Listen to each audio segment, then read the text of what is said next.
गायत्री परिवार के कर्तव्य धर्म पथ चैनल पर आपका हार्दिक स्वागत है। दिल्ली में 251 कुंडलीय गायत्री महायज्ञ प्रतीकात्मक रूप से संपन्न करवाना क्या प्रदर्शित करता है, आइए जानते हैं। क्या ये टूल किट का हिस्सा है? भारत में आजकल एक बीमारी फैल गई है, सनातन को बुरा भला कह दो, ये एक ट्रेंड चल पड़ी है। केवल सनातन में ही उसे बुराई दिखाई देता है। जब कभी मौका मिलता है बजा जाता है। प्रदूषण को ही ले लीजिए, दिवाली पर पटाखा नहीं फोड़ सकते क्योंकि इससे प्रदूषण बढ़ता है। होली भी ना खेल सकते क्योंकि इससे पानी बर्बाद होता है। दूध मत चढ़ाइए, किसी गरीब को दे दीजिए। गंगा या नदी में मूर्ति का विसर्जन मत कीजिए, इससे भी प्रदूषण बढ़ता है। मंदिर मत बनाइए, स्कूल कॉलेज अस्पताल बना दीजिए, जनता का कल्याण होगा। जब देखो तब कीड़े मकोड़ी कह देता है सनातन को। लगता है सारी बुराइयों का जड़ सनातन में ही है। नारा नहीं लगा सकते, मुसलमान बस्ती से नहीं गुजर सकते क्योंकि इससे दंगा हो जाएगा। सुनिए संसद में एमपी क्या उजागर कर रहे हैं। कुछ लोग तो बोले हैं कि भगवान श्री रामचंद्र के जन्म स्थान पर एक शौचालय बना दिया जाए। अब राहुल गांधी को सुनिए। हिंदू धर्म में शक्ति शब्द होता है, हम शक्ति से लड़ रहे हैं। बकरा काटता है, गाय काटता है, सर तन से जुदा का नारा लगाता है, दंगा करता है, पत्थर फेंकता है, आतंकवादी घटना को अंजाम देता है, सड़क जाम कर नमाज पढ़ेगा।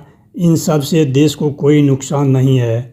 इन सब की आज़ादी उसे है, पर सनातन पर पाबंदी रहेगा। दिल्ली में गायत्री परिवार के 251 कुंडलीय यज्ञ में आहुति देने से रोककर अति ही कर दिया। प्रतीकात्मक रूप से यज्ञ संपन्न करना पड़ा।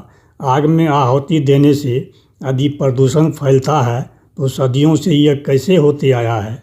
ऋषि मुनि क्यों यज्ञ करते थे, जबकि कहा गया है कि यज्ञ से वायु शोधन होता है, जिससे सभी को सांस लेने में आसानी होती है। हवन से निकलने वाले पदार्थ वायु में मिल जाते हैं और लोगों के स्वास्थ्य को बेहतर बनाते हैं। यज्ञ के दौरान बोले जाने वाले वेद मंत्रों की ध्वनि से लोगों का अंतःकरण शुद्ध और सात्विक होता है। क्या ऐसा कहने वाले हमारे ऋषि मुनि को समझ नहीं था?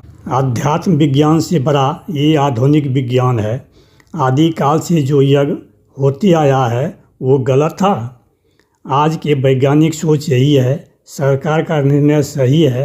आहुति देने से रोकना कितना उचित है ये महाकाल ही जाने। पर यदि यज्ञ से प्रदूषण बढ़ता है तो हमें आग में आहुति देना ही नहीं चाहिए। ये सिद्ध करना चाहिए कि यज्ञ से प्रदूषण बढ़ता नहीं है बल्कि शुद्ध होता है। सरकार को भी ये साबित करना चाहिए कि यज्ञ से प्रदूषण बढ़ता है, वरना यही समझा जाएगा कि सनातन को क्रश करने के लिए यज्ञ रोका गया। और यदि यज्ञ में आहुति देने से प्रदूषण बढ़ता है तो यज्ञ प्रतीकात्मक रूप से ही करना चाहिए। यज्ञ ही एकमात्र ऐसा कार्यक्रम है जिसमें सनातनी उत्साहित होकर भाग लेते हैं। हजारों की भीड़ होती है, हर किसी को आहुति देने का शुभ अवसर मिलता है।